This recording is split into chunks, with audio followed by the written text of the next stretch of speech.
Welcome to Indian authentic recipe. நான் உங்கள் Gowri Sankari.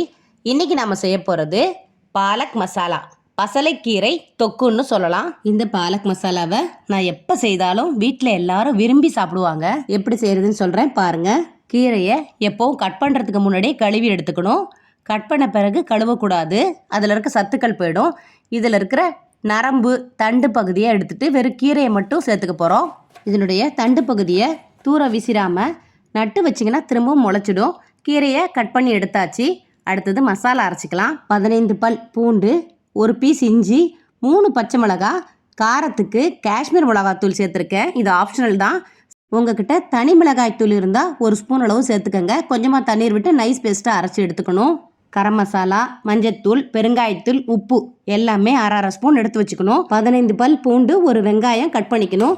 Stove on பண்ணிவிட்டு ஃப்ரையிங் பேனில் 3 ஸ்பூன் அளவு கடலை மாவு சேர்த்து 2லேருந்து 3 நிமிஷம் வரைக்கும் ட்ரை ரோஸ்ட்டாக வறுத்து எடுத்துக்கணும். மீடியம் ஃப்ளேமில் வச்சு வறுத்துக்கங்க. கலர் லைட்டாக சேஞ்ச் ஆகணும். வாசனை வர வரைக்கும் வறுத்துட்டு எடுத்து வச்சுக்கணும். இப்போ பேன் வச்சு அதில் கடலை எண்ணெய் சேர்த்துக்கலாம். ஆயில் நல்லா காஞ்சது கடுகு சேர்த்து பொரிய விடணும். பொரிஞ்ச பிறகு வெங்காயம் சேர்த்துக்கணும். 2 நிமிஷம் வெங்காயத்தை நல்லா வதக்கி விட்டுக்கணும். அடுத்ததாக பூண்டு சேர்த்துக்கலாம்.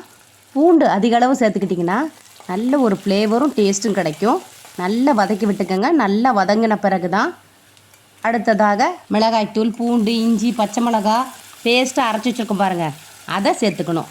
இதோடைய பச்சை வாசனை போகிற வரைக்கும் மீடியம் ஃப்ளேமில் வச்சு லைட்டாக வதக்கி விட்டுக்கணும். பச்சை வாசனை போகிற அளவுக்கு நல்லா வதங்கணும். அதுக்காக அடி பிடிச்சிடக்கூடாதுன்றதுக்காக அரை கப் அளவு தண்ணீர் சேர்த்துக்கலாம். சேர்த்து நல்லா மிக்ஸ் பண்ணி விட்டுக்கலாம். ஆயில் நல்லா பிரிஞ்சு வந்த பிறகு மஞ்சத்தூள், கரம் மசாலா, பெருங்காயத்தூள், உப்பு சேர்த்துக்கலாம். சேர்த்துட்டு அதோட ஒரு டேஸ்ட்டுக்காக 1 ஸ்பூன் அளவு சுகர் சேர்த்துக்கணும். சேர்த்து எல்லாத்தையும் நல்லா மிக்ஸ் பண்ணி விட்டுக்கலாம். எல்லாம் நல்லா குக்காகி ஆயில் பிரிஞ்சு வந்ததும் கட் பண்ணி எடுத்து வச்சுருக்க பாலக்கீரையை சேர்த்துக்கலாம். கீரையை சேர்த்து நல்லா மிக்ஸ் பண்ணி விட்டாலே போதும். தண்ணீர் சேர்க்க தேவையே இல்லை. இந்த கீரை சூட்டில் வதங்க வதங்க தானாகவே தண்ணீர் விட ஆரம்பிக்கும். அதிலே வெந்துடும். இங்கே பாருங்கள், தண்ணீர் விட்டுருக்கு. கீரை நல்லா வெந்து வந்துருச்சு. ட்ரை ரோஸ்ட் பண்ணி வச்சுருக்க கடலை மாவு 3 ஸ்பூன் அளவு இதில் சேர்த்து அப்படியே நல்லா மிக்ஸ் பண்ணி விட்டுறணும். கட்டி இல்லாத மாதிரி நல்லா கலந்து விட்டுருங்க. 2லேருந்து 3 நிமிஷம் வரைக்கும் நல்லா ஒன்றா சேர்ந்து குக் ஆகணும். ஃபைனலாக 2 ஸ்பூன் அளவு பட்டர் சேர்த்து மிக்ஸ் பண்ணி விட்டுறணும். பட்டர் இந்த சூட்லேயே நல்லா மெல்ட் ஆகிற அளவுக்கு மிக்ஸ் பண்ணி விட்டாலே போதும். இதுபோல் பட்டர் சேர்க்கறதுனால நல்ல ஒரு ரிச் டேஸ்ட் கிடைக்கும். அவ்வளவுதான், சூப்பரான பாலக்கீரை மசாலா ரெடி.